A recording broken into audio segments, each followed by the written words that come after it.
Shalom, salam sejahtera. Jumpa lagi bersama dengan saya dalam renungan hari ini. Mari kita siapkan hati kita mau mendengarkan firman Tuhan. Kita berdoa terlebih dahulu. Tuhan, kami mau mendengarkan firman-Mu. Kami mohon pertolongan Allah Roh Kudus, memberikan kami hikmat dan pengertian, memberikan kami sukacita, sehingga kami dapat menikmati firman-Mu dengan baik. Dalam nama Tuhan Yesus kami sudah berdoa. Amin. Saudara yang dikasihi Tuhan, pembacaan firman Tuhan dari Efesus pasal 6 ayat 8. Efesus 6 ayat 8. Kamu tahu bahwa setiap orang, baik hamba maupun orang merdeka, kalau ia telah berbuat sesuatu yang baik, ia akan menerima balasannya dari Tuhan. Tema kita, mengapa berbuat baik? Saudara-saudara, perikop Efesus pasal 6 mengajarkan kita tentang sikap hidup orang yang sudah percaya kepada Kristus. Sebagai bukti bahwa kita adalah orang beriman, maka hal itu harus nampak dalam perbuatan baik.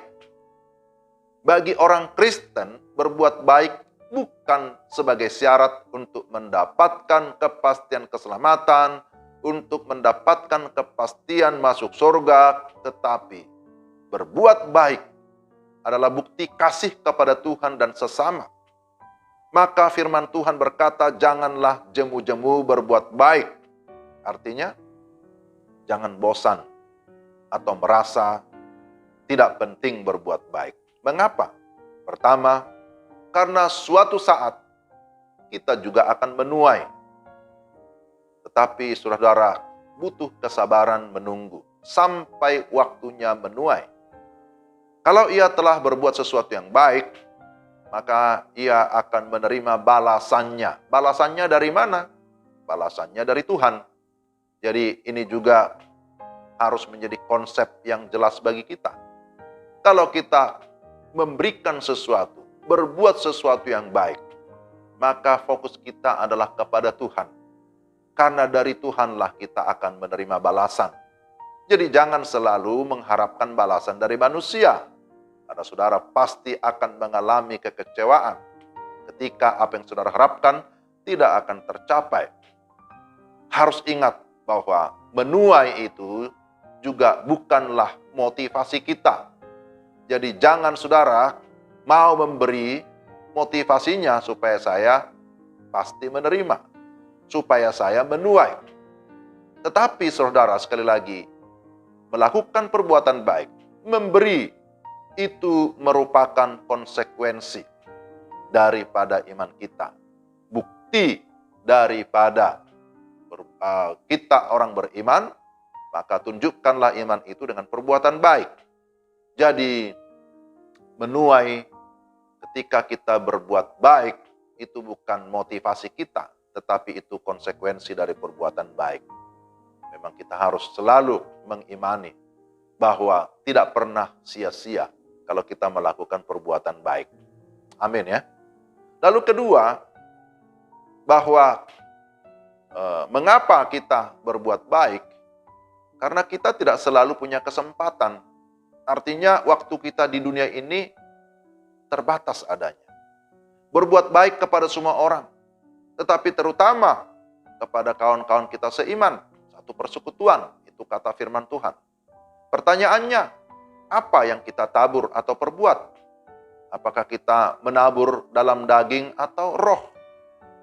Sebagai contoh, uang. Uang dapat membeli tempat tidur, namun tidak bisa membeli tidur itu sendiri. Uang dapat membeli makanan, namun tidak dapat membeli selera makan. Uang dapat membeli rumah, namun tidak dapat membeli keluarga. Uang dapat membeli obat atau medis, namun tidak dapat membeli kesehatan. Uang dapat membeli hiburan dan kesenangan, namun tidak dapat membeli kebahagiaan. Uang dapat membeli banyak hadiah, namun tidak dapat membeli cinta kasih. Uang dapat membeli patung salib, namun tidak dapat membeli juru selamat.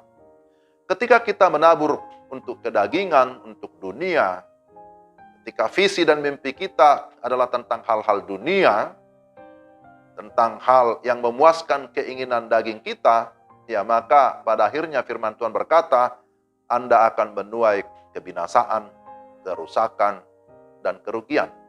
Tapi menaburlah dalam roh, maka kita akan bersuka cita. Karena apa yang kita tabur itu bernilai rohani, bernilai kekal. Waktu kita terbatas di dunia. Namun selagi masih ada kesempatan, teruslah melakukan kebaikan. Apapun yang kita perbuatlah dengan segenap hati kita. Untuk Tuhan. Untuk Tuhan.